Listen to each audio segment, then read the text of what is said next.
Hi friends, welcome to my channel. నీ భార్య నీ కూతురు దగ్గరే ఉంది అంటూ గుండె పగిలే నిజాన్ని దశరథ ముందు బయటపెట్టిన స్వామీజీ. అసలు ఇదంతా ఎలా జరగబోతుంది అనేది ఈ వీడియోలో తెలుసుకుందాం. శివనారాయణ దశరథతో అంటూ ఉంటాడు, ఇంకా ఫోన్ చేయలేదేంటి కార్తీక్ అని.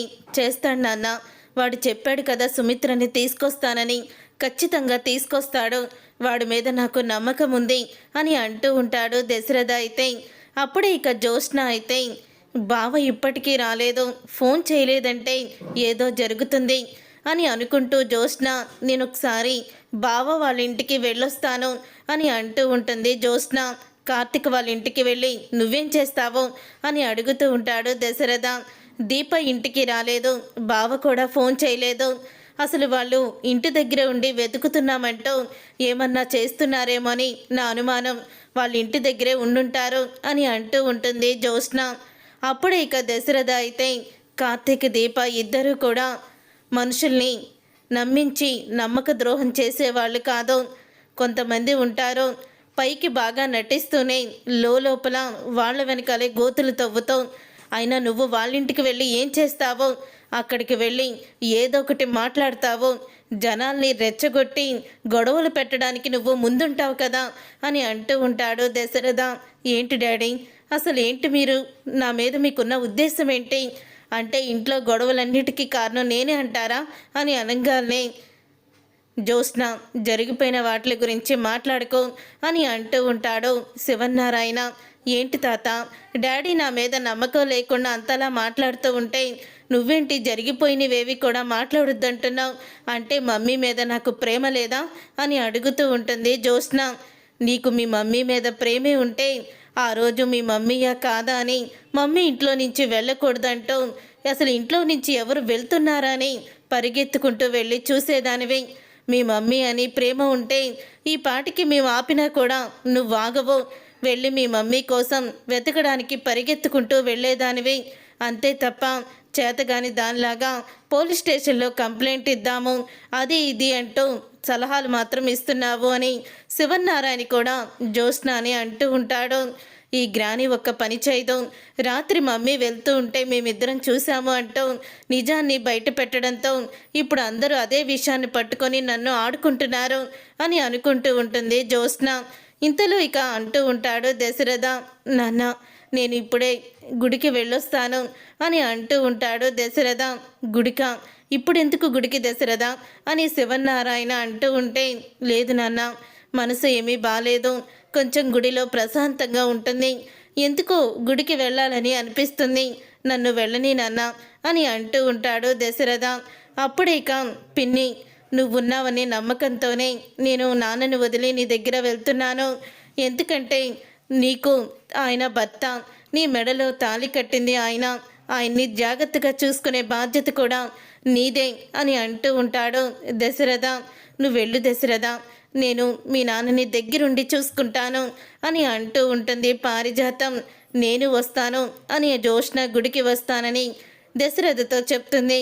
నువ్వేమీ అవసరం లేదు అని జ్యోత్స్నకి చెప్పేస్తాడు దశరథ. అయితే అప్పుడు ఇక జ్యోత్స్న అయితే, ఇదేంటి డాడీ మాట తీరులో అంత మార్పు వచ్చేసింది, నన్ను ఒక కన్న కూతురులా కాకుండా శత్రువుగా చూస్తున్నాడు అని అనుకుంటూ ఉంటుంది జ్యోత్స్న. అసలు బావ ఇంకా ఫోన్ చేయకపోవడం, దీప ఇంటికి రాకపోవడం, దీని వెనుక ఏదో కథ ఉంది అని అనుకుంటూ ఉంటుంది జ్యోత్స్న. ఇంతలో కాంచన అయితే శివనారాయణకి ఫోన్ చేస్తుంది. కాంచన శివనారాయణకి ఫోన్ చేసి ఇలా అంటూ ఉంటుంది, ఇప్పుడు ఎలా ఉన్నావు నాన్న అని అడుగుతూ ఉంటే, ఎలా ఉన్నానమ్మా, నా కోడల్ని నా కళ్ళారా చూసే వరకు నా మనసు ప్రశాంతంగా ఉండదు కదా అని అంటూ ఉంటాడు శివనారాయణ. అయితే అప్పుడే శివనారాయణ మాట విని అంటూ ఉంటుంది కాంచన అయితే, కార్తీక్ చెప్పాడంటే ఖచ్చితంగా తీసుకొస్తాడు వదిన్ని, ఆ నమ్మకం పెట్టుకోనన్నా, నేను మాట ఇస్తున్నాను, నా కొడుకు మాట తప్పడం, నా కోడలు కూడా మాట తప్పదు, ఇద్దరూ కలిసి వదిన్ని నీ ముందు రేపు ఉదయం కల్లే నిలబెడతారు అని అంటూ ఉంటుంది కాంచన. అయితే కాంచన మాటలకి షాక్ అయిపోతూ ఉంటుంది జ్యోత్స్న. అత్త కూడా ఇంత కాన్ఫిడెన్స్గా చెప్తుందేంటి అని జ్యోత్స్నకి అనుమానం అయితే మొదలవుతుంది. అప్పుడే జ్యోత్స్న అయితే, ఏదో ఒక విషయం మీద నేను ఇప్పుడు బయటికి వెళ్ళాలి, ఇప్పుడు బయటికి వెళ్ళి అక్కడికి వెళ్తే కానీ నిజం తెలియదు అని దీప కార్తిక్ వాళ్ళ ఇంటికైతే వెళ్ళడానికి జ్యోత్స్న నిర్ణయించుకుంటుంది. తర్వాత దశరథ గుడికైతే వెళ్తాడు. ఇక గుడికి వెళ్ళిన తర్వాత నా భార్య తాళి తీసి ఒక ఆడపిల్ల జీవితాన్ని, ఒక పెళ్ళిని ఆపేసి తన జీవితాన్ని నాశనం చేయాలనుకుంది. అది నేను తప్పుగానే అనుకున్నాను. నా భార్య చేసిన తప్పుని తప్పు అని చెప్పి వేలెత్తి చూపించాను. కానీ నా కూతురు నన్ను రెచ్చగొట్టి నా చేత కోపంలో అనరాని మాటల్ని అనిపించింది నా భార్యని. అది తట్టుకోలేక సుమిత్ర ఇంట్లో నుంచి వెళ్ళిపోయింది. సుమిత్ర ఇంట్లో నుంచి వెళ్ళిపోవడంతో ఇక నాన్న కూడా చాలా బాధపడుతున్నారు. అసలు ఏం చెయ్యాలో ఇప్పుడు సుమిత్ర ఎక్కడుందో తెలియడం లేదు. ఎలాగైనా సరే అత్తని తీసుకొస్తానని కార్తీక్ అయితే చెప్పాడు తండ్రి. ఇప్పుడు నాకేం చెయ్యాలో అర్థం కావడం లేదు.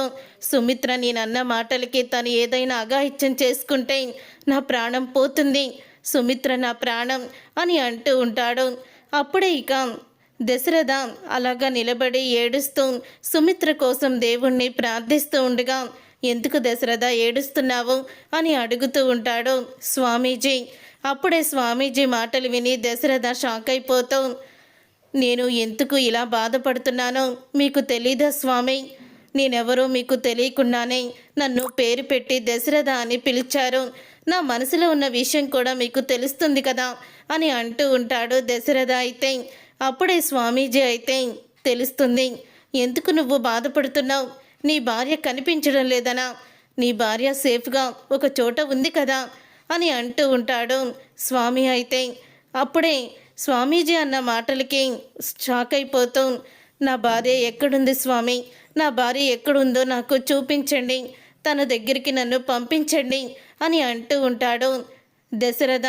నేనన్న మాటలకి తను ఏదైనా అఘాయిత్యం చేసుకుంటుందేమో అని నేను ఎంతో కుమిలిపోతున్నాను అని అనగానే, భయపడకు, కూతురు ఉండగా తల్లికి ఏమవుతుంది?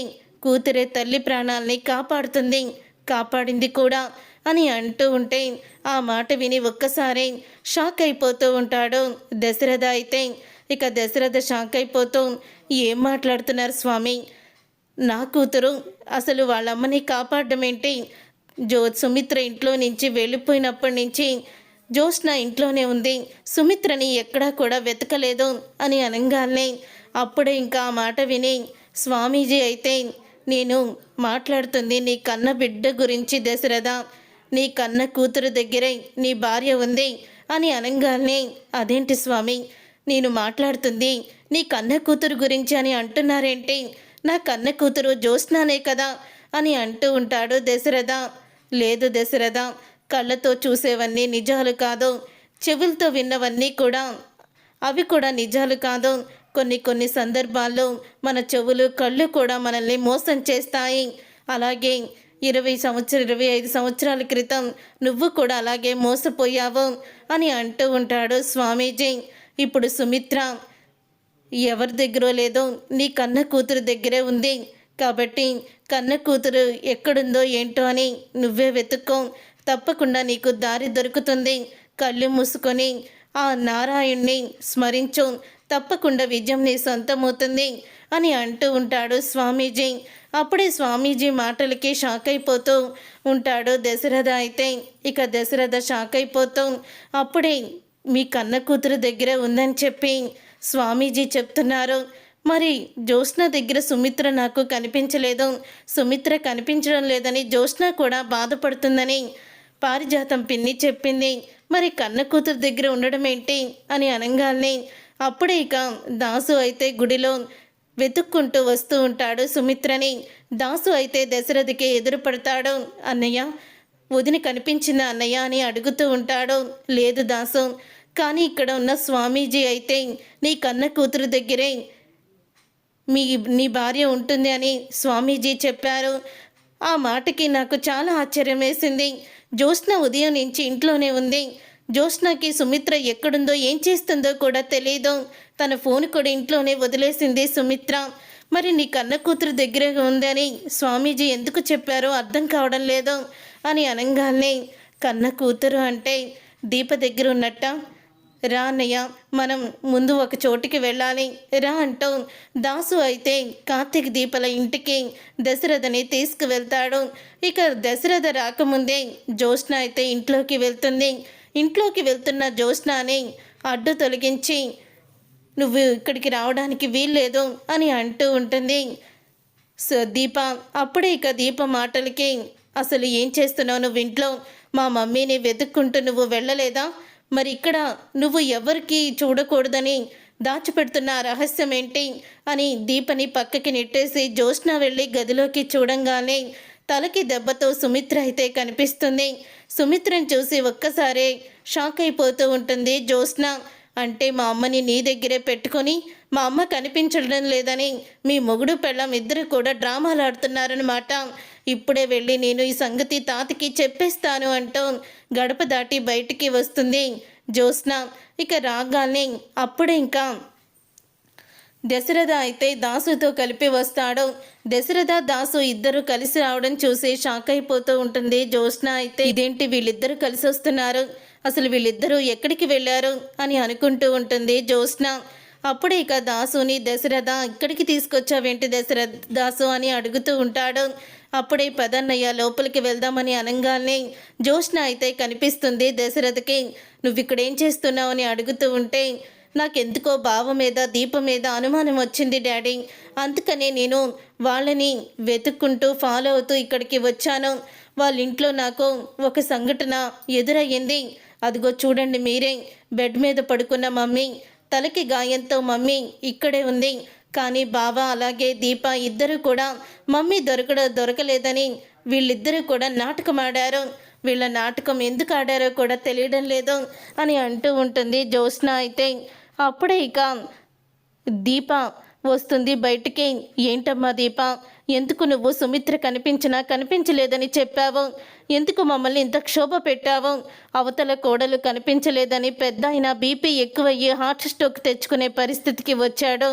మరి అలాంటప్పుడు ఎందుకు నిజాన్ని దాచిపెట్టావు అని అంటూ ఉంటాడు దశరథ. అప్పుడే ఇక దశరథకి నన్ను క్షమించండి, అసలు ఏం జరిగిందంటే నీ మొత్తం కూడా చెప్తుంది. మళ్ళీ తనని అక్కడికి తీసుకొస్తే తను ఏదైనా అఘాయిత్యం చేసుకుంటుందేమో అని స్పృహ లేని అమ్మని ఇంటికి తీసుకువచ్చాను అని దశరథకి చెప్తుంది. దీప అయితే అసలు మా మమ్మీని మీ ఇంటికి తీసుకురావడానికి నువ్వెవరే అని అంటూ జ్యోత్స్న తిడుతూ ఉంటుంది. అప్పుడే ఇక జ్యోత్స్న అలా చెప్పిన తర్వాత దశరథ అయితే ఆలోచిస్తూ ఉంటాడు. స్వామీజీ అసలు దీప గురించే చెప్పారా? కూతుర్ని కాపాడుకొని తను ప్రాణాపాయ స్థితిలో ఉందని, కూతురు దగ్గరే ఉందని స్వామీజీ అంటున్నారు. అసలు కూతురు దగ్గరంటే దీప దగ్గర కదా. దీప నా కన్న కూతురు ఎలా అవుతుంది? జ్యోత్స్న నా కన్న కూతురు ఎలా కాకుండా పోతుంది అని దశరథ అనుకుంటూ ఉంటాడు. అప్పుడే ఇక అంటే దీనికి ఆ రోజు దాసుని జ్యోత్స్న చంపడానికి ఏదైనా సంబంధం ఉందా అని ఇద్దరు కూడా అనుకుంటూ ఉంటారు. చూసారుగా ఫ్రెండ్స్, మరి రాబోయే కథలో దీపే తన కూతురు అని దశరథ స్వామీజీ మాటల ద్వారా తెలుసుకుంటాడా? అసలు ఏం జరగబోతుందనేది రాబోయే కథలో తెలుసుకుందాం. ఈ వీడియో మీకు నచ్చితే తప్పకుండా లైక్ చేసి ఛానల్ని సబ్స్క్రైబ్ చేసుకొని పక్కనే ఉన్న గంట సింబల్పై ఆలని క్లిక్ చేయండి. అప్పుడే మేము పెట్టే ప్రతి వీడియో మీరు మిస్ కాకుండా చూసేవచ్చు.